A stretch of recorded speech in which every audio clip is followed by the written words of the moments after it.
आज के शो में केएसबी बैंक की 31 दिसंबर 2014 तक की माली हैसियत मंजरे आम पर 1000 रुपए में फरोख्त होने वाले बैंक के खालिस असासों की मालियत 2 अरब रुपए से भी जायद।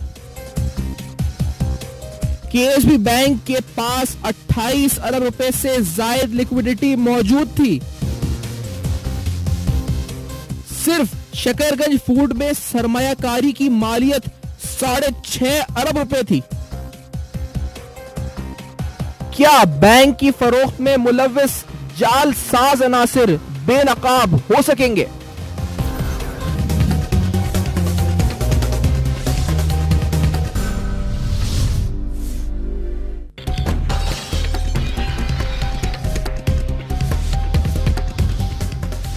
अस्सलाम वालेकुम। पस पर्दा हकाइक सनसनीखेज इंकशाफात प्रोग्राम बेनकाब। मैं हूं आपके साथ सैफान खान। बेनकाब कर रहे हैं और कल हमने आपको बताया था केएसबी बैंक जिसकी फरोख्त और फिर बैंक इस्लामी का वो take over, backdoor take over, जिस पर बहुत सारे शकूक व शुबहात और बहुत से सवालात उठते हैं। ये जो हमारे कल गेस्ट ने बात करी, जो डॉक्यूमेंट्स हमने दिखाए, उससे बहुत सी चीजें साबित हुई कि एक बाकायदा प्लॉट था, एक बाकायदा एक मंसूबा था, एक जिसे कहा जाए मुनज़्ज़म तरीके से ये पूरा जिसको कहा जाए एग्जीक्यूट किया गया। और ये तमाम जो प्रोसीजर था, ये पूरा जो प्लान था, वो स्टार्ट कहां से हुआ, वो एक बार थोड़ा सा रिकैप देना चलूं, क्योंकि आज बहुत सी चीजें ऐसी हैं जो हम मंजर आम पर केएसबी बैंक के हवाले से लेकर आने वाले हैं, जो शायद इससे पहले कभी आपको ना दिखाई गई हो ना बताई गई हो। बैंक इस्लामी के हवाले से, उसकी टेक ओवर के हवाले से चंद शिकें जो कल हमने रेस किए हैं और वो डॉक्यूमेंट जो रेस किए हैं, उसके चंद नुकात, कुछ रिकैप छोटा सा मैं आपको बताता चलता हूं, क्योंकि उसमें हमने देखा था कि इनसाइडर ट्रेडिंग के बाद टेक ओवर हुआ और इनसाइडर ट्रेडिंग की जो टेक ओवर हुआ उसके अंदर जो लाजमी मुजव्वज़ा कवानीन SECP, competition commission of Pakistan और स्टेट बैंक ऑफ पाकिस्तान का वो सर्कुलर 2008 का, जिसके अंदर ब्लॉक्ड अकाउंट के अंदर CDC के जो है वो तमाम चीजें रखनी थी, अपने शेयर्स रखने थे, 5% तक ब्लॉक अकाउंट में रखने थे, उसकी खिलाफ वर्जी की गई।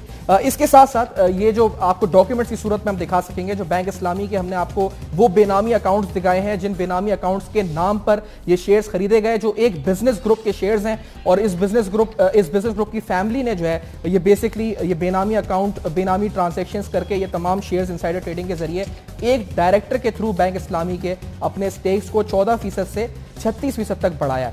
और ये तमाम वो कागजात हैं, वो तमाम डॉक्यूमेंट्स हैं जो आपको हम दिखा रहे हैं। इसके साथ साथ ये फिट एंड प्रॉपर क्राइटेरिया जेर बहस आया जो बैंक इस्लामी के इस पर डायरेक्टर्स उनके ऊपर। इसके साथ साथ जो मामला स्टेट बैंक ऑफ पाकिस्तान के सर्कुलर के हैं, वो सर्कुलर नंबर जो है इस पर BPRD नंबर 4 ऑफ 2008, जिसके अंदर ये कहा गया था कि आपको 5% ब्लॉक अकाउंट में रखने और अपनी इंटेंशन डिस्क्लोजर ऑफ इंटरेस्ट जो एक अहम शिक होती है उसकी भी खिलाफ वर्जी सरेआम की गई। और फिर इसके बाद 14% दुबई बैंक के अंदर स्टेक्स खरीदने का एक बाकायदा स्टॉक एक्सचेंज में, कराची स्टॉक एक्सचेंज में आया नोटिस बैंक इस्लामी की तरफ से, जिसके बाद इस ग्रुप की जो ओवरऑल स्टेक्स हैं बैंक इस्लामी के अंदर वो 51% हो जाएंगे। और केएसबी बैंक के साथ क्या हुआ ये मैं आपको दिखाने लगा हूं अब, क्योंकि केएसबी बैंक के जो डॉक्यूमेंट्स हैं वो हम आपको दिखाने लगे हैं, जो मंजर आम पर आज चीजें लेकर आने लगे हैं। ये वो ऑडिटेड रिपोर्ट है, जो वो ऑडिटेड अकाउंट्स हैं, एनुअल अकाउंट्स आप आखिरी दिसंबर 31 2014 के, जिसमें आप देख सकेंगे वो डॉक्यूमेंट्स अगर हम आपको दिखा सकें फुल स्क्रीन पे, जिसमें जो नेट एसेट्स की वैल्यू है केएसबी बैंक के, वो तकरीबन 2 बिलियन रुपीस बनती है। 2 अरब रुपए नेट एसेट्स की वैल्यू बनती है। टोटल एसेट्स 10 बिलियन है, नेट एसेट 2 बिलियन बनती है। इसमें आपको हैरानी होगी ये जानकर, क्योंकि ये कहा गया कि ये बैंक सही नहीं चल रहा था, या ये बैंक के जो डिपॉजिटर्स थे वो उससे खुश नहीं थे, या वो कवर नहीं थे। अगर इन्वेस्टमेंट्स बाय सेगमेंट्स के अंदर जाएं तो केएसबी बैंक के पास तकरीबन 28 बिलियन रुपीस, 28 अरब रुपए की लिक्विडिटी पड़ी हुई थी, जो कि फेडरल गवर्नमेंट सिक्योरिटीज यानी market treasury bills, Pakistan investment bonds की सूरत में, या फिर जो उन्होंने टर्म फाइनेंस सर्टिफिकेट्स लिए हुए थे उस सूरत में पड़ी हुई थी। इसके अलावा अगर केएसबी बैंक की दीगर इन्वेस्टमेंट्स के ऊपर जाएं तो आपको यह भी जान के हैरानी होगी कि केएसबी बैंक ने शकरगंज फूड्स के जो शेयर्स खरीदे हुए थे, वो अगर आज के मल्टीपल्स के हिसाब से हम देखें तो वो तकरीबन 6.5 अरब रुपए मालियत उनकी बनती है। 6.5 बिलियन रुपीस उनकी मालियत बनती है शकरगंज फूड में, जो केएसबी बैंक की इन्वेस्टमेंट्स थी। इसी तरह से अगर केएसबी बैंक की दीगर इन्वेस्टमेंट्स पे जाएं तो इवॉल्वेंस कैपिटल लिमिटेड, इसमें इनके जो शेयर हैं वो तकरीबन उनकी मालियत जो इनकी इन्वेस्टमेंट है वो 1.4 बिलियन रुपीस बनती है, जो आपको स्क्रीन पे हम इवॉल्वेंस कैपिटल का भी इन्वेस्टमेंट इनके फाइनेंशियल अकाउंट से दिखा रहे हैं। ये ENY के ऑडिटेड अकाउंट्स हैं, एक माइनास कंपनी है। और इसके बाद सवाल यही है कि अचानक से एक कंपनी जिसके एसेट्स की वैल्यू 2 अरब रुपए है, जिसकी लिक्विडिटी 28 अरब रुपए है, जिसके अंदर इन्वेस्टमेंट जो इसने की हुई है 6.5 अरब रुपए 1.5 अरब रुपए की अलग अलग की हुई है, उसको 1000 रुपए की वैल्यूएशन पे किस तरह बेचा गया। राइट इशू के हवाले से एक और अहम दस्तावेज जो हम आपको दिखा रहे हैं, राइट इशू के हवाले से, यानी वो एडवांस जो डायरेक्टर्स ने केएसबी के राइट इशू के अगेंस्ट रखा हुआ था 980 मिलियन रुपीस का, वो भी इस वक्त आपको उस फाइनेंशियल पोजीशन की जो स्टेटमेंट है उसके आखिर में नजर आ जाएगा। और उसमें आगे क्लैरिफिकेशन भी दी गई है कि ये एडवांस रखा गया है, 980 मिलियन रुपए डिपॉजिट में रखा गया है। अब 28 अरब रुपए की इन्वेस्टमेंट्स जो कि कैश हो सकती थी, 980 मिलियन रुपीस के वो डिपॉजिट जो राइट शेयर के अगेंस्ट एडवांस इशू किया गया, उसके साथ साथ आप देख लें तो 6.5 अरब रुपए शकरगंज फूड और 1.5 अरब रुपए जो आप इवॉल्वेंस कैपिटल की बात कर रहे हैं। तो ये वो मंजर आम पर आने वाले हकायक हैं जो आज बेनकाब की शक्ल बेनकाब आपके सामने लेकर आ रहे हैं। बैंक इस्लामी में जो इनसाइडर ट्रेडिंग हुई वो हमने कल डिस्कस की थी डिटेल के अंदर, लेकिन सवालात बहुत सारे हैं। पाकिस्तान के फाइनेंशियल सेक्टर के ऊपर बहुत सारे सवाल आते हैं कि अब तो नैब भी तहकीकात कर रहे हैं इस केस की कि आखिरकार 1000 रुपए में ये बैंक कैसे फरोख्त हुआ। और ये डिटेल्स आप देखें, दीज आर शॉकिंग डिटेल्स, जिसको देखकर मैं इस वक्त शॉक्ड हो चुका हूं कि आप 28 बिलियन रुपीस लिक्विडिटी वाला बैंक जिसके डिपॉजिटर्स फुली कवर थे, आपने इन्वेस्टमेंट्स की हुई थी और आपके पास जो नेट आपके एसेट्स थे वो 2 बिलियन रुपीस के थे, उसके बावजूद ये सब कुछ हो गया। ये बहुत सारे अहम सवाल उठाते हैं। और मेरे साथ एक अहम शख्सियत आज कराची स्टूडियो में मौजूद है, फैसल रजा आबदी साहब हमारे साथ मौजूद हैं और सेनेटर भी रह चुके हैं। इसके साथ करप्शन और इन मामलात पर एक गहरी नजर रखते हैं, सवाल कुछ इससे भी पूछने हैं। फैसल रजा आबदी साहब, आपने क्योंकि आपने आवाज उठाई है इस मामले के ऊपर, एक दो बार मैंने देखा भी है, लेकिन आपने आवाज जो उठाई है वो दरअसल किसके खिलाफ उठाई है इस मामले में, और क्या आपको लगता है कि इस मामले में वाकई में जिस तरह से सामने चीजें नजर आ रही हैं कि कोई मुबैना तौर पर बेज़ाब्तगी इस मामले में हुई है, क्या वाकई में बेज़ाब्तगी हुई है और क्यों हुई है, आपको क्या लगता है? बहुत शुक्रिया सफ़ान भाई। और मैंने आपकी कल का मैं आपका शो नहीं देख सका, लेकिन जो आपने फिगर्स दिए हैं बिल्कुल ठीक है। और ये मैं आपको बताऊं कि मैंने आवाज़ उठाई है आइन की हाकिमियत की क्योंकि इसमें आइन के आर्टिकल 23 और 24 की वायलेशन की जा रही थी गवर्नमेंट ऑफ पाकिस्तान की तरफ से, ख़ुद स्टेट बैंक की तरफ से। और वो 23 कहता है कि दस्तूर और मफाद आमा के पेश नज़र कानून के ज़रिए आयद करदा माकूल पाबंदियों के ताबे हर शहरी को जायदाद हासिल करने, कब्ज़े में रखने और फ़रोख्त करने का हक़ होगा। यानी जिसका वो मालिक है उसको वही फ़रोख्त करेगा। मैं या कोई टुच्चा या कोई उठाई गिरा या कोई स्टेट बैंक का बदमाश या कोई गवर्नमेंट का बदमाश आके उसको टेक ओवर करके नहीं बेच सकता जब तक कि मैं ना चाहूँ अपनी जायदाद को बेचना। ये मुझे आइन में प्रोटेक्शन है। दूसरा कि आर्टिकल 24, किसी शख्स को इसकी जायदाद से महरूम नहीं किया जाएगा सिवाय जबकि कानून इसकी इजाज़त दे। तो अब मुझे यहाँ पे ये देखना है कि आया कानून ने इजाज़त दी थी या नहीं दी थी। मेरा मसला ये नहीं है कि 1000 में बिका या 10,000 में बिका। मैं तो इतना जानता हूँ कि साइबर नॉट कंपनी जो चाइना की थी वो 10 अरब रुपए की ऑफ़र कर चुकी थी इस बैंक को। और इसका जो टेक ओवर रूल है, अगर वो आपने अभी उसका जिक्र किया एक टेक ओवर रूल का, अगर बिल्कुल उसकी टोटल 110% उसकी वायलेशन की गई, कोई उसको पब्लिक नहीं किया गया। और ये है उस रूल की कॉपी जो कि स्टेट बैंक के आर्टिकल 108 के अंदर इसकी इंटरप्रिटेशन कर रहा है। दूसरा मैं आपको अर्ज़ करूं कि भाई एक चीज़ होती है कि मैंने एक चीज़ ख़रीदी है और मेरी चीज़ के ऊपर जो है ना किसी जिस तरह शाही बादशाह का दिल आ गया। पुराने मुग़ल बादशाह हुआ करते थे, वो गुजरा करते थे, जिस पे उनका दिल आया करता था वो उठा लिया करते थे और एक अशरफी फेंक दिया करते थे। बेशक 10 अशरफी उसकी कॉस्ट हो के बादशाह ने दे दिया, बादशाह का दिल आ गया, बादशाह ले गया। तो ये मुग़ल बादशाह बैठा हुआ है, घुसपैठिया पाकिस्तान का वज़ीर आज़म, उसका घुसपैठिया खजाना, इसका इनको पीछे से एक हुक्म आया। ये बेसिकली एक रैकेट है इसकी। ये तो हैं आगे, इसके अंदर आपको बहुत सारे लोग मिलेंगे। इसमें आपको मिलेंगे जो इसके बेसिक लोग हैं, जिसमें फवाद करीम है, मुफ्ता इस्माइल है, खुद नवाज शरीफ के हर वक्त साथ होता है, फिर एक अली हुसैन है। और आपने जो अभी बात की ब्लॉक अकाउंट होना चाहिए स्टेट बैंक के अंदर, ब्लॉक अकाउंट के अंदर उसको आपको मेंशन करना है। अगर 5% आप शेयर इंक्रीज करते हो तो ये तो 36.78 शेयर्स के साथ अभी तक ब्लॉक अकाउंट में मौजूद नहीं है, तो स्टेट बैंक की खुली, ये तो वायलेशन है। मैं पहली बात से आपकी सब सवाल क्योंकि साथ साथ आप क्योंकि बोल आपने कहा ये हक है किसी का भी रखना, लेकिन वो फिर हक के साथ उसके साथ रिस्पॉन्सिबिलिटीज भी हैं, उसके साथ लिमिटेशंस भी हैं, कानूनी कदगन भी हैं और उसके साथ रिक्वायरमेंट्स भी हैं। तो रेगुलेशंस ये कहती हैं कि आपका जो कैपिटल एडवोकेसी रेशियो है बैंक का वो इतना होना चाहिए, 10 अरब रुपए होना चाहिए। वो अगर इससे नीचे जाता है तो we have to do an action, we have to take an action. अब मैं आपको आपका सवाल जायज है, ये तो कवानीन है, ये तो वो रेगुलेशंस है जो कहते हैं इस पर उनका हक है रखना बैंक का, और वो हम कह भी रहे हैं जी कि वो हक है, लेकिन वो रेशो नहीं मेंटेन हो सका, इसलिए स्टेट बैंक ने एक्शन ले लिया। आपसे मैं अर्ज करूं कि आपका ये सवाल 100% दुरुस्त है और इसमें कोई शक नहीं है कि केएसबी बैंक का 10 अरब रुपए मुकम्मल नहीं था। लेकिन अभी 2 महीने पहले ये कानून निकल के सामने आया जिसके अंदर कहा गया है जब केएसबी खरीद लिया गया, एक प्रॉपर मंसूबाबंदी के तहत केएसबी को जब उठा लिया गया, कब्जा कर लिया गया, उसके 1 महीने बाद एक कानून आता है कि जो भी बैंक इस कैपिटल से नीचे जा रहा है उसको स्टेट बैंक माली मदद करे। वो कोई गुड मैनर के अंदर नहीं था, वो दरअसल अपनी उस बदमाशी को कवर करना था एक कानूनी पैराए के जरिए जो कि असेंबली से आया। वरना मैं आपको बताता हूं, ठीक है उसका 10 अरब रुपए था, आपने ले लिया, मुझे कोई एतराज नहीं था अगर नेशनल बैंक उठा लेता क्योंकि मेरे स्टेट का बैंक है। अब जिस बैंक ने उठाया उसका तो खुद अपना जो शेयर है, जो उसका कैपिटल रनिंग अमाउंट है वो 6 अरब रुपए है। ये तो केएसबी बैंक से भी 3 अरब रुपए नीचे, तो ये कैसे खरीद सकता है बैंक इस्लामी इसको?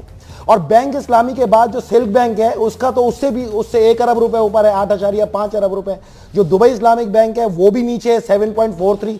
अब अगर आपने इस असूल के ऊपर किसी बैंक को लेना था तो सबसे पहले तो आपको ये 3 बैंक लेने चाहिए थे जिसके अंदर बैंक इस्लामी था, बजाय उसको लेने के आपने उसको बैंक दे दिया, और ना सिर्फ बैंक दिया। अच्छा, कुछ क्लैरिफिकेशंस फैसल साहब से कुछ क्लैरिफिकेशंस ये भी आई हैं बैंक इस्लामी की तरफ से पब्लिक नोटिस में कि ये 6.5 की फिगर है। कुछ उन्होंने फिगर्स को कहा जी कि फिगर्स आके पीछे हैं, वो 6.5 से 9 है, वो 6.5 नहीं था। लेकिन आपकी जो बात मैं समझ रहा हूँ अल्टीमेट, आप ये कह रहे हैं कि ये हक नहीं बनता था और अगर करना था तो इस तरह नहीं करना था। ये बात है कि अगर ये था तो और भी बैंक्स थे उनके साथ भी हो सकता था, ये सिर्फ इस बैंक के साथ क्यों किया गया? 2-3 नाम आपने लिए, मिफ्ता इस्माइल साहब पे मैं थोड़ा चौंका हूं। मिफ्ता इस्माइल साहब का नाम इसमें क्यों आ रहा है? मिफ्ता इस्माइल साहब तो बड़े आदमी हमें लगते हैं। मैं आपके सामने इनके शेयर्स की आज पूरी डिटेल देता हूं, और ये हैं इनके शेयर होल्डर्स कंप्लीट। अब आप खुद देखें, इनके शेयर्स की डिटेल पढ़ते चले जाएं, आपको नजर आ जाएगा कि मैं उसका नाम क्यों लेके आ रहा हूं। ये आप इसके एड्रेसेस देखें जरा, तमाम एड्रेसेस एक ही हैं, यानी कि एक मखसूस प्लानिंग के तहत एक शख्स ने अपने ऑफिस में मौजूद लोगों को और अपने खानदान के लोगों को अपने ऑफिस के एड्रेसेस देने के बाद ये शेयर्स लेना शुरू किए। यानी इस शख्स को पता था कि इस बैंक के ऊपर ये कार्रवाई होने वाली है, बाकायदा एक मैनिपुलेटेड गेम था।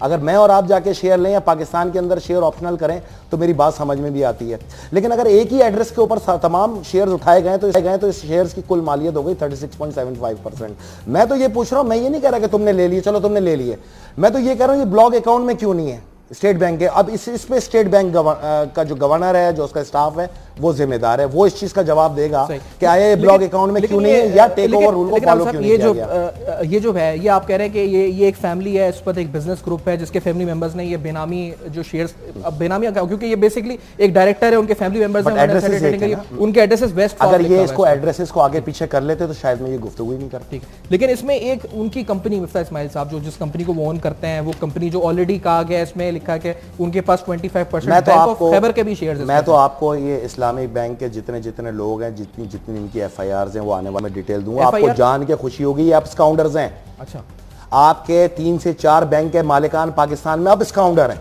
कोई लैंड ग्रैबिंग में है, कोई तो एक ऐसे मुकदमों के अंदर है जो बताते हुए भी शर्म आती है, मैं तो बता भी नहीं सकता वो। मैं तो आपसे ये बात नहीं कर रहा, मैं तो इनके पर्सनल्स में जाना ही नहीं चाहता, क्योंकि मैं तो इनके बाप दादाओं की जो ना पूरी हिस्ट्री लेके बैठा हूं हाथ में। जिस दिन ये मेरे सामने आएंगे या मुझे नोटिस देंगे, मैं इनको बताऊंगा कि एक शरीफजादे कितने। मैं जो मिफ्ता इस्माइल साहब, एक सवाल बस, उसके बाद मैं आगे बढ़ रहा हूं, क्योंकि ये बेसिकली इकोनॉमिक मैनेजर्स में बोर्ड ऑफ इन्वेस्टमेंट इस पर हेड करते हैं और इसके साथ साथ एक अच्छी शोहरत रखते हैं बिजनेस कम्युनिटी के अंदर। और इसके साथ साथ के पास ये डायरेक्टर है, हाजी करीम एक कंपनी में, और इसके साथ साथ इस पर फ्रंटमैन एक तरह से सब चीजों में इस पर हैं भी। लेकिन इन पर आप ये कह रहे हैं कि ये basically he was involved in all this deal और इनकी ईमा के ऊपर ये सब कुछ हुआ है। इसहाकडार बेस, इसका जो बेस है, लेकिन फ्रंट पे एक नाम तो आप ये कह रहे हैं इनका है। हाँ, वो उसको तो आगे रखा ना। इसहाकडार तो 10 चीजें बेच रहा है पाकिस्तान में, हर जगह उसने एक आदमी रखा हुआ है। अभी पीआईए भी बेच रहा है, पीछे कैमन आइलैंड लगा हुआ है, एक अरब कंपनी लगी हुई है, इसमें भी अरब है। बात है कौन है अभी, आगे कौन है इसकी बात इसमें मैं बता रहा हूँ ना। बेसिक तो अगर आप इसको पीछे जाके देखेंगे जो मैं अब आगे लेके आ रहा हूँ, आगे कौन है अरब माइंड से आगे तो ये है इसहाकडार, मुफ्ता इस्माइल और ये तमाम लोग, ठीक है ना। अब इनके पीछे कौन है? इनके पीछे अरब्स जाएं अरब के पीछे कौन है, अरब के पीछे कैमन आइलैंड है, कैमन आइलैंड के पीछे कौन है, वही माइंडसेट है जो के इलेक्ट्रिक को खा गया पूरा, और अब पीआईए खाने के चक्कर में और ये पूरा बैंक खा गया। मेरा सवाल कुछ और है, मैं जो आपसे कहना चाह रहा हूं, जहां मैं ला रहा हूं आपको, अब ये स्टेट बैंक है, मैं आपको ऑफिशियल एक रिपोर्ट दे रहा हूं, तमाम यानी कि रियासत पाकिस्तान भी अगर इससे कोई कर्ज ले तो ये उस पर पहले 8% चार्ज किया करते थे हुकूमत पाकिस्तान से, और अब करते हैं 7%। ठीक है, अब ये इन्होंने बैंक बेचा, और बेचने के बाद अब ये देखें, आपको ये जान के हैरत होगी कि इसको 20 अरब रुपए दिए और 5 अरब रुपए वो दिए जो 0.01% है। ये क्या है? मैं पाकिस्तान का शहरी हूं, मैं पाकिस्तान में टैक्स देता हूं, मैं पाकिस्तान में एक बिजनेसमैन हूं, मैं पाकिस्तान में पार्लियामेंटेरियन रहा हूं, मैं पार्लियामेंटेरियन की हैसियत से भी टैक्स देता था। मैं अगर लोन लूं तो मैं लूं 7 और 8% के ऊपर, गवर्नमेंट ऑफ पाकिस्तान ले तो वो ले 7 और 8% पे। इसकी क्या रिश्तेदारी है स्टेट बैंक की इस्लामी बैंक वाले इसके साथ कि इसको सिर्फ एक पैसे के ऊपर इसने पूरा 20 अरब रुपए दे दिया, और 5 अरब रुपए तो कंफर्म 1% के ऊपर दिया है। ये क्या है पाकिस्तान के अंदर? मुझे ये जानना है पाकिस्तान में। आज या तो आप तमाम पाकिस्तानी इस इस्लामी बैंक से अपने तमाम अकाउंट विड्रॉ करें, वरना ये तकाजा करें कि हम भी 0.01% पे हमें भी लोन दो। हम अब 7 और 8% मैं बड़ा कैटेगोरिकली में एक बात आपसे कहना चाहता हूं कि लेट इट बी प्रूव्ड, ये तहकीकात हो रही है, नया तहकीकात कर रहा है सर, ये तो आपके सामने रखा हुआ है, ये तमाम चीजें पब्लिश हुई हैं, ये तमाम डॉक्यूमेंट्स आपके पास हैं और दिखा रहे हैं आप। ठीक है, नहीं पूछा क्यों? लेकिन आप सही कह रहे हैं क्यों, लेकिन इससे पहले कि हम कोई जजमेंट यहां से दें, मैं जजमेंट दे रहा हूं, मैं पाकिस्तानी हूं सर, मैं एक्स पार्लियामेंटेरियन हूं। अगर आप जजमेंट देंगे, पाकिस्तान की कौमी असेंबली और सेनेट मेरी कर्जदार है। फिर नया एफआईए क्यों रखा था? एक तो मैं बताऊं, पाकिस्तान की असेंबली मेरे से इजाजत लिए बगैर कोई कानून पास नहीं करेगी, क्योंकि मेरी कर्जदार है। या तो मेरा कर्ज उतारे, उसके बाद फैसले करें यहाँ पाकिस्तान में बैठ के। और पाकिस्तान की सेनेट की तमाम स्टैंडिंग कमेटियां और कौमी असेंबली की सेनेट की स्टैंडिंग कमेटियां जितनी भी, वो जवाब दें कि 0.01% पे लोन इस्लामी बैंक को क्यों है। वो कैसे? लेकिन ये जो आपने बात की कि अकाउंट्स विड्रॉ कर ले, मैं इस पे सवाल पूछना चाह रहा हूं। आप ये सर नैब जो है वो तहकीकात कर रहा है, आपको एतबार है नैब के ऊपर? नहीं, कैसी बातें कर रहे हैं? मतलब मैं इससे पहले आपने तो मेरे मुंह पे जूता मार दिया कि मैं इस नैब पे एतबार कर रहा हूं। आपको फिर नैब एफआईए नैब जो तहकीकाती इदारे, फिर किस पे एतबार है, कौन इसकी तहकीकात? अच्छा मुझे बताएं, नहीं आप छोड़ दें इसका इंसाफ को military court, financial crime sir, this is financial crime, आप इसको मिलिट्री कोर्ट में लेकर फौज नहीं कर सकती, मिलिट्री कोर्ट करे, फौज नहीं कर सकती, मिलिट्री कोर्ट करे। लेकिन वो भी तो जब करेगी जब कोई तफ्तीश करेगा, तफ्तीश यार भाई मेरी बात सवाल पूछेगा, मैं क्या बताऊं, ये सारे डॉक्यूमेंट्स पढ़ेगा, मुझे तो अब ऐसा लगता है सवाल पूछेगा, काश मैंने ये 7 साल किसी कब्रिस्तान में जाया किए होते तो मुर्दे भी उठ गए होते। अब तक 171 तो मैं रिसर्च दे चुका हूं, 171 में से 169 रिसर्च मेरी कंफर्म हुई है, साबित हुई है। 7 साल बाद, यानी लोग 7 साल पहले मुझे गालियां देते थे, और 7 साल बाद आज सारे वो जो ना तवंगर वही बातें कर रहे हैं जो फैसल रजा आब्दी किया करता था, जिनकी 2013 और 14 तक में आवाज नहीं थी, आज वो सारी वही बातें कर रहे हैं। तो मैं तो बहुत तंग आ गया हूं, मैंने क्या क्या कुछ नहीं बताया, क्या क्या कुछ नहीं लाया। हुआ क्या पाकिस्तान में लोग इंजॉयमेंट करके आराम से अय्याशी करके निकल गए, ये खुली बदमाशी हो गई। इसके ऊपर आपने एक बहादुरी के साथ प्रोग्राम किया, 1-2 एंकर और हैं, उन्होंने बहादुरी के साथ प्रोग्राम किया, खुशनूद खान साहब हैं, रऊफ पिलासरा साहब हैं, वेरी गुड, उन्होंने इसके ऊपर प्रोग्राम किया, लेकिन आप लोगों को नोटिस आ गए। मैं तो आपसे ये पूछ रहा हूं, आप लोग नोटिस के लिए खड़े हो जाएं और खड़े होकर पूछे 0.01% कैसे। सबसे पहले तो आप स्टेट बैंक को पकड़ें, या तो स्टेट बैंक अपनी पाकिस्तान के लिए भी 0.01% रखे। अरब बद्दू परस्ती का ये सबूत दे रहे हैं यहां पे बैठ के। पाकिस्तान किसी अरब बद्दू ने नहीं बनाया था, पाकिस्तान कायदे आज़म मोहम्मद अली जिन्ना ने बनाया था। और जितने सियासतदान आज पार्लियामेंट में बैठे, आज मैं इनसे तकाजा करता हूं, अपने बाप दादों की कोई एक कायदे आज़म के साथ तस्वीर दिखाओ कयाम में पाकिस्तान की मूवमेंट में। इनका कोई एक बाप दादा नहीं था कयाम में पाकिस्तान में, ये पाकिस्तान के बाप दादे आ गए यहाँ पर। पैसा हमारा, कुर्बानी हमारी, मुल्क हमने बनाया, दे दिया अरब बद्दू मैं जो आपसे पूछ रहा था, मैं जो ये बदमाशी हुई, सब कुछ हुआ, लेकिन कौन सा इदारा होगा? आप ये कह रहे हैं मिलिट्री कोर्ट में लेके जाएं, मिलिट्री कोर्ट इसको तो तफ्तीश का अमल जो होगा इस पूरे केस की और तहकीकात का जो अमल होगा, ये साबित किस तरह होगा कि हाँ जी जो आपने नाम लिए 2-3, मैं अपनी जबान से ले रहा, आपने मुफ्ती इस्माइल साहब का नाम लिया है कि वो इसमें फ्रंट पे थे, चले आपने है ना, ये आपने मैंने आपको दिए हैं भाई, क्या ये डॉक्यूमेंट आपने मुझे दिया, लेकिन सर ये प्रूफ करना होगा ना अभी आपको। बिल्कुल, वो मैंने आपको अलग दिया। ये कोई इदारा कहेगा कि हाँ जी ये बात सही है और साबित होती है, and then we have to move and proceed. अगर इसमें कोई मैं गलत बात कर रहा हूं तो आप मुझे बता दें। मुझे 2 महीने हो गए इस केस को लड़ते हुए,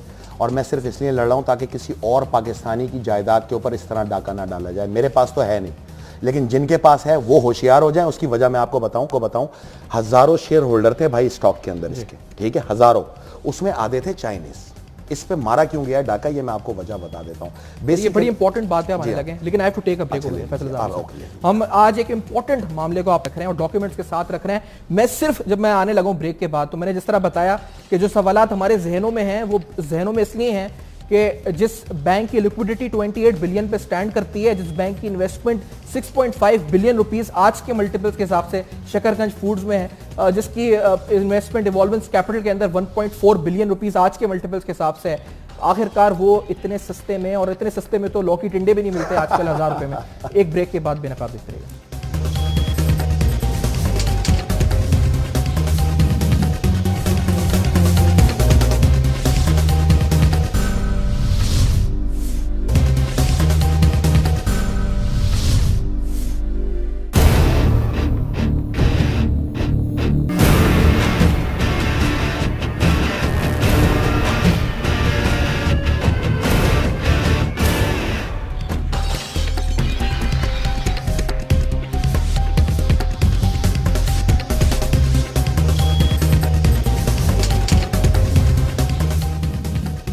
वेलकम बैक। आप देख रहे हैं बेनकाब।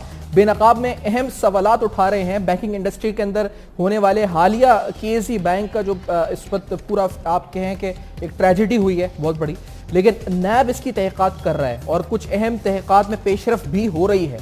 कुछ अहम डॉक्यूमेंट्स जो मैं हम आपको दिखा रहे हैं इस प्रोग्राम से और जिस पर हम सवालात उठा रहे हैं। समय पहले 7 मई 2015 जब ये सैंक्शन ऑर्डर जो है फेडरल गवर्नमेंट की जानिब से रिलीज होता है, जिस सैंक्शन ऑर्डर के तहत ये एमलगमेशन स्कीम जो है इसकी मंजूरी दी जाती है, वो आप अपनी स्क्रीन पर भी आप देख सकेंगे। ये एमलगमेशन स्कीम है, स्टेट बैंक ऑफ पाकिस्तान को बाकायदा ये कहा गया the State bank of Pakistan has placed before the federal government for it sanction the scheme of amalgamation of KG bank into bank Islami.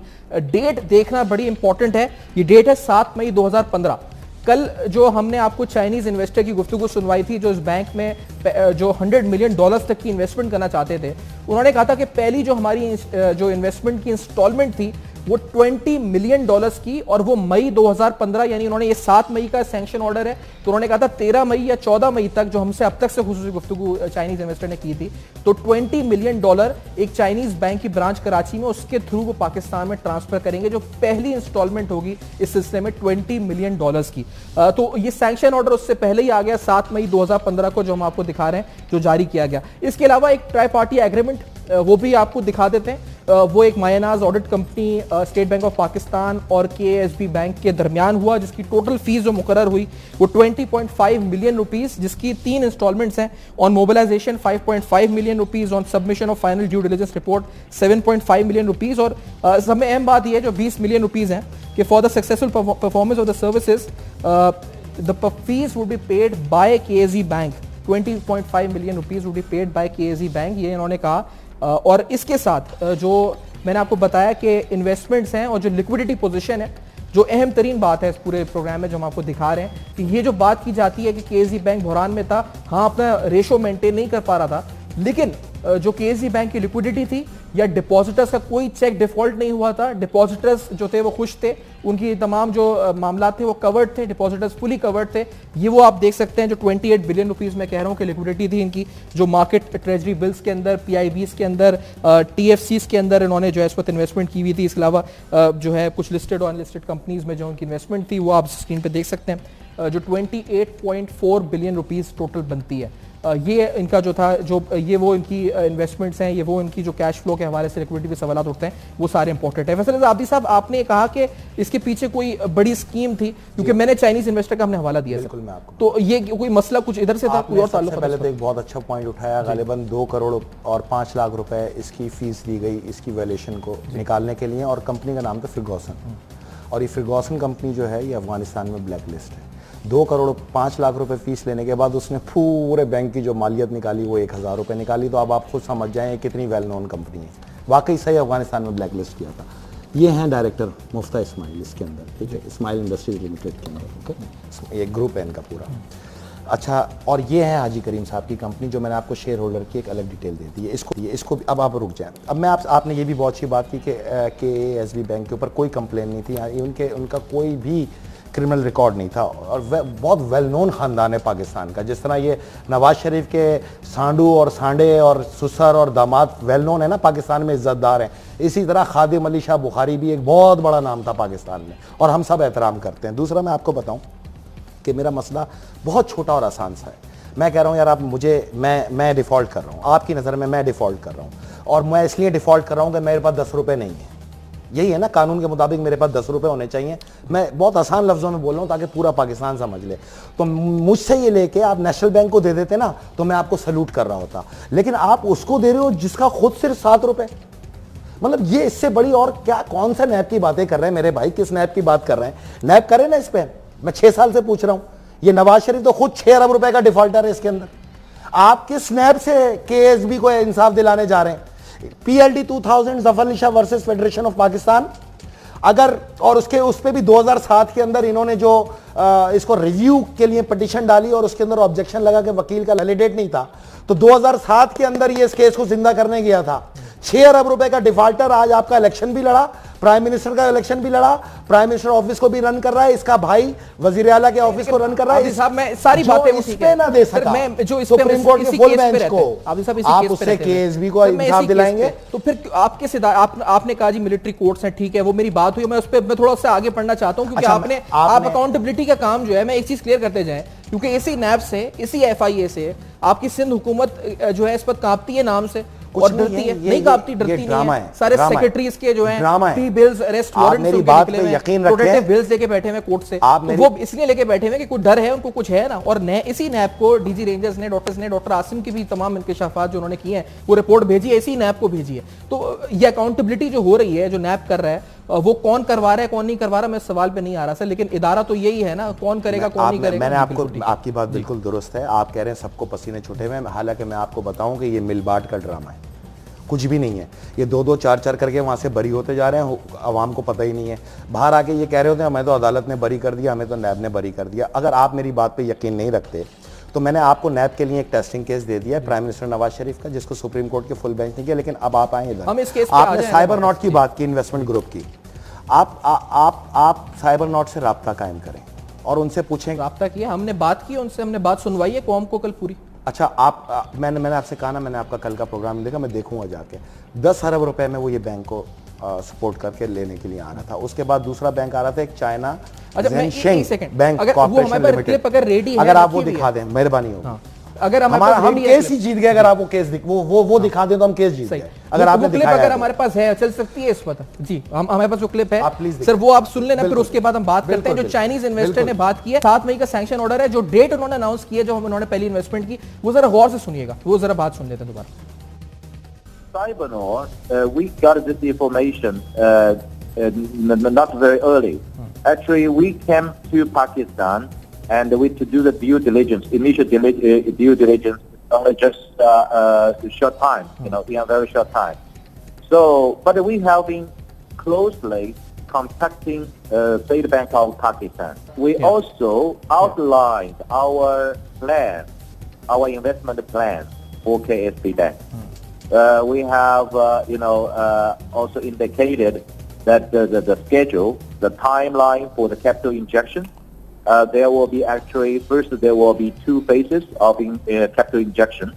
I think by according to our plan, by 13th May, there will be altogether $20 million will be transferred into an escrow account, which will be, opened in the Chinese ICBC Bank in Karachi. ठीक है, तो आपने ये बात सुनी है, इसमें date मैंने आपको कहा था इंपॉर्टेंट है, 30th में इन्होंने कहा। जो सैंक्शन ऑर्डर है वो भी हम दिखा देते हैं, 7 मई 2015 का वो सैंक्शन ऑर्डर है जो फेडरल गवर्नमेंट की जानिब से जारी हुआ है, जिसमें एमलगमेशन स्कीम को इसको मंजूरी दी गई है बाकायदा। और ये $20 मिलियन की पहली ट्रांच कुछ ही दिन बाद पाकिस्तान को मौसूल हो जानी थी from the Chinese investor cyber not. जो टोटल $100 मिलियन है, $20 मिलियन की पहली ट्रांच है। और उन्होंने यही बताया था कि वो किस तरह से उसको पाकिस्तान में एक बैंक के थ्रू वो पेमेंट जो है पाकिस्तान में ट्रांसफर करने लगे हैं। जी फैसल, आपको सबसे अहम तरीन चीज बताऊं कि ये एक बैंक नहीं था। अब अगर आप इसकी और गहराई में जाएंगे तो एक और बैंक के भी कॉरेस्पॉन्डेंट को आप लेके आएगा, उसका नाम है चाइना जिंगशंग बैंक कॉर्पोरेशन लिमिटेड। ये थे 6 अरब रुपए की ऑफर के साथ। इसके बाद तीसरा था Asia international financial limited company China. ये भी एक चाइना का बैंक है, ये भी थे तकरीबन 5.5 अरब रुपए के साथ। 3 कंपनियां आई थी, एक नहीं आई थी। एक सबसे ऊपर थी, साइबरनॉट सबसे ऊपर थी, इसमें कोई शक नहीं है। केस क्या है अब मैं आपको बताता हूं। इसमें 1.95 बिलियन के यानी कि 2 अरब रुपए के शेयर्स खरीदारी की हुई थी, जिसमें 60% चाइनीज थे। अगर आप चाइना के अखबार उठा के पढ़े ना जून के, तो आपको पता चलेगा कि पाकिस्तान के वहां पे क्या चेहरा पोर्ट्रे किया गया है। वो किसी का 10 लाख का शेयर था, किसी का 20 लाख का शेयर था, किसी का 30 लाख का शेयर था, जो एक रात में इसाक डार ने और इस मुफ्ता इस्माइल ने 90 पैसे का कर दिया। जो चाइना बड़ी तादाद में इन्वेस्टर इधर मूव कर रहा था, उसको उन्होंने वो खतरनाक धचका दिया इन बद्दू परस्तों के लिए कि चाइना की जो ना रीढ़ की हड्डी भी काम गई। पाकिस्तान आते हुए 10 बार सोच रहा है चाइनीज बिजनेसमैन, और 4360 लोग जो थे वो पाकिस्तानी थे, जो एक रात में कंगाल हो गए। पाकिस्तान के अंदर मैं अगर शेयर लेने जाता हूं तो ये स्टॉक एक्सचेंज वाले याद रखें, अगर इस तरह की बदमाशियां होनी है ना, तो चाइना और रशियन तो छोड़ो, जो यहां शेयर लेगा मैं ही नहीं लूंगा। और पाकिस्तान का स्टॉक अभी पीछे क्लैप्स करके गया था, उसकी बुनियाद भी एक एएसबी का केस था। अगर आपको याद हो, आज से 1-1.5 महीने पहले जो आपका स्टॉक क्लैप्स किया था और लोग जमीन बोस हो गए थे, तो चाइना के अंदर बाकायदा ही एक सॉफ्ट मैसेज फेंका था आपके वजारत खजाना ने। $46 बिलियन की इन्वेस्टमेंट चाइना की जानिब से पाकिस्तान में होनी है। सीपैक का रूट हमारे सामने 768 बिलियन 768 अरब रुपए की इन्वेस्टमेंट आनी है, और प्रोजेक्ट का नाम है गवादर मेगा ऑयल सिटी। अब जिसने अपनी प्रोडक्ट को लाना है, जिसने यहाँ मैन्युफैक्चरिंग करनी है, जिसने यहाँ इंडस्ट्री डालनी है, जिसने यहाँ शिपिंग में जाना है, जिसने यहाँ रियल एस्टेट में जाना है, वो शेयर्स वाया बैंक लेके आएगा ना। अब एक चाइनीज बैंक जब आपको आ रहा था सपोर्ट करने के लिए 10 अरब रुपए के साथ, उसको 1000 रुपए में आपने सामने बैंक बेच के क्या जवाब दिया है? आपने क्या मैसेज भेजा है चाइना को, और किस अरब बादशाह के कहने पे भेजा है सामने लेके आओ, वरना मैं लेके आता हूं कि पीछे कौन सा यहूदी रैकेट काम कर रहा है। ये वही यहूदी रैकेट है जिसने के इलेक्ट्रिक को 800 अरब रुपए का कॉपर बेचा और आज तक कुछ पे बात करने को तैयार नहीं है। पाकिस्तान के अंदर 80 अरब रुपए के नंदीपुर के लिए सुबह शाम डोले हिला रहे हैं यहां पे बैठ के सहाफी। अगर तुम्हारी मां ने दूध पिलाया तो करो 800 अरब रुपए की चोरी के ऊपर प्रोग्राम करो पाकिस्तान में, और बताओ कैमन आइलैंड क्या है और कैमन आइलैंड किस तरह खरीद रहा है। पीटीसीएल के पीछे कैमन आइलैंड। ये जो आपने सब देखे एक सेकंड सर, शोर चीखने से हो जाएगी बात, लेकिन आप अरब बादशाह का भी कह रहे हैं, इसमें हवाला दे रहे हैं। मैं कह रहा हूं, आप कह रहे हैं अरब बादशाह का हवाला इस पर है। चाइनीज इन्वेस्टमेंट, उस चाइनीज इन्वेस्टमेंट को पाकिस्तान यहाँ पे फैसिलिटेट करने के लिए वो एडी चोटी का जोर लगा रहे हैं, बार बार दौरे हो रहे हैं, चाइनीज इन्वेस्टमेंट को पाकिस्तान लाने की कोशिश की जा रही है।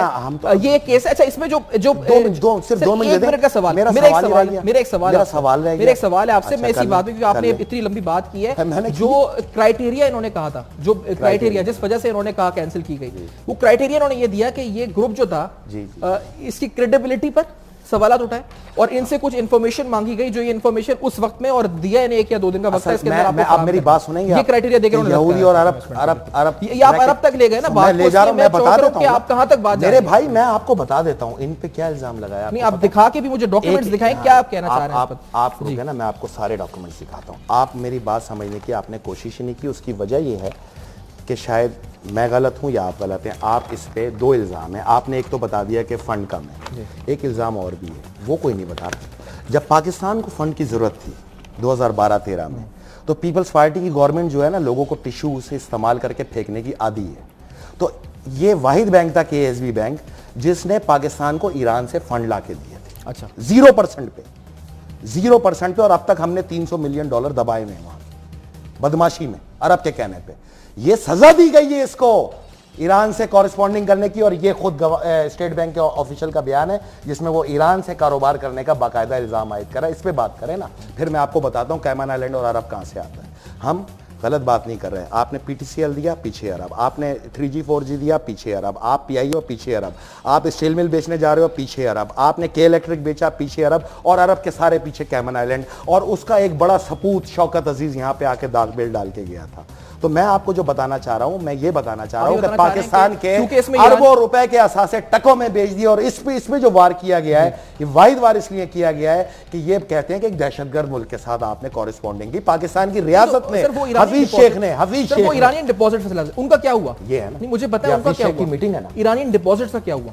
वो यानी केजी बैंक बिक गया, तो क्या वो ईरानियन डिपॉजिट्स ही वापस चले गए? उनका काफी तो गवर्नमेंट ऑफ पाकिस्तान ने वापस किया, वापस कर दिया। $300 मिलियन रह गए थे, $200 या $300 मिलियन वो जब्त करके इन्होंने बाउंड कर लिए केएसबी बैंक के जरिए। और उस केएसबी बैंक को सजा दी गई है आगा हसन आबदी की तरह। इनके बाप का पाकिस्तान है, इनके बाप दादों ने बनाया था पाकिस्तान। ये फिरका परस्ती के ऊपर पाकिस्तान चलाएंगे तो चलाए फिराए सामने। आधा ब्लॉक हो गया और आधा वापस करवा दिया हुकूमत पाकिस्तान ने। ये आप बड़े आधा नहीं, श्योरिटी से क्या कितना $300 जो है वो ब्लॉक है, वो ब्लॉक है। बाकी आपने ब्लॉक वापस मतलब किया है। डिपॉजिट ब्लॉक हो 1-2 अरब डॉलर जो है आपको सपोर्ट हुई थी। अच्छा, बिल्कुल हुई थी। और उस दौर में अगर हमें सपोर्ट नहीं होती तो हम क्लैप्स कर गए थे, क्योंकि जब पीपल्स पार्टी आती है तो फिर सऊदी अरब ना तेल देता है ना पैसे देता है।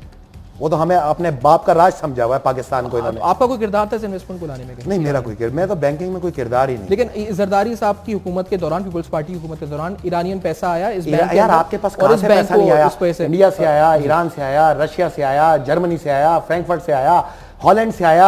आपके पास हर तरफ से आप तो पैसा लेके दुनिया को चला रहे थे ना।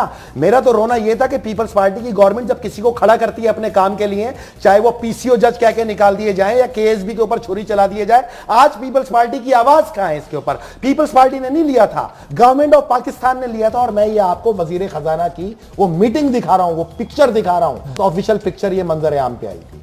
तो पाकिस्तान की स्टेट अगर काम करे किसी स्टेट के साथ तो किसी को क्यों बुरा लगता है? आज से 6 महीने बाद नाक ना रगड़ी ना तुम लोगों ने ईरान से गैस लेने के लिए, तो मेरा नाम भी फैसल रजा आबदी नहीं। इस मीटिंग में तो ये लिखा हुआ है कि federal minister of finance doctor Abdul Hafeez Shaikh talks with KSB chairman Nasir Ali Shah Bukhari during meeting in Islamabad on Thursday, September 15, 2011। इसकी डिटेल्स क्या है मीटिंग की? ईवान सदर में मैं मौजूद आप मौजूद थे? इनसे खास तौर पे तकाजा किया गया था, कोई बैंक इसमें पढ़ने के लिए तैयार नहीं था। पाकिस्तान क्लैप्स करने जा रहा था, ईरान से फंड अरेंज करने की रिक्वेस्ट की गई थी, ईरान से इन्होंने फंड अरेंज करा के दिया 0% पे, और वो आपने वापस भी किया, जिसमें 200 से 300 मेरे ख्याल से डॉलर अभी तक वापस नहीं गए, जो मेरी आखिरी कैलकुलेशन थी 2013 तक नहीं। अच्छा, आप उस वक्त ऐवान सदर में मौजूद थे जब ये मीटिंग हुई थी? ठीक है, चलिए सर, मैं फिर, क्योंकि आपने कहा नैब, क्योंकि बड़ी इंपॉर्टेंट बात यह है कि जब हम एक केस रखते हैं सामने तो भी जो आवाम होती है उसकी उम्मीदें बनती हैं। आपने मुझसे पूछा इनको सजा क्यों दी गई, आपको मैंने सजा आपने बता दिया, अब क्या होगा, आगे क्या होगा, तहकीकात का अमल क्या होगा? 4 मैंने आपको 4 जायचे मैंने आपको दिए कि एक तो उसकी इन्वेस्टमेंट कम थी, उसके बावजूद उसको दिया, इस्लामी बैंक को दिया। उसके बाद ये कि 0.01% पे उसको 20 अरब रुपए का या 5 अरब रुपए का लोन दिया, और असल वजह थी सजा देने की ये जो मैंने आपको आज खोल के दी। ठीक है जी, चलें। और आपको उम्मीद क्या है, क्योंकि अब आगे क्या? मैं ये समझता हूं कि मिलिट्री कोर्ट में जाना पड़ेगा, मिलिट्री कोर्ट में आना पड़ेगा। और अगर इस चीज़ की अब आप मेरी बात सुने, अब अगर ईरान से आप गैस लेने गए और आगे से उन्होंने कहा कि जिस बैंक के जरिए हमने काम किया था उसको तो तुमने खाक नशीन कर दिया, तो हम तुमसे आगे क्या काम करें? तो फिर आप किस पोजीशन पे खड़े हुए होंगे? तो आदमी प्रोजेक्ट्स के ऊपर जो ना ये फिरका वाराना बुक्स, ये बादशाहों से मोहब्बत ज्यादा है तो वहां जद्दा में चले जाओ, बाकी जिहाज भी भर के दफा हो जाओ वहां पर और वहां पे काम करो। बहुत शुक्रिया, पाकिस्तान में घुसपैठियों की जगह नहीं है। बहुत शुक्रिया फैसल आबदी साहब, आपने प्रोग्राम में ज्वाइन किया हमें, और आज हमने केएसबी बैंक के हवाले से कुछ अहम नुकात, अहम सवालात उठाए हैं और इसी तरह उठाते रहेंगे और इस केस को फॉलो करेंगे। बेनकाब की टीम फॉलो करेगी। अपना फीडबैक दे सकते हैं हमें फेसबुक पर, ईमेल्स पर और ट्विटर पर। अपना बहुत ख्याल रखिएगा। सैफान खान को जा दीजिएगा, देखते रहेगा अब तक।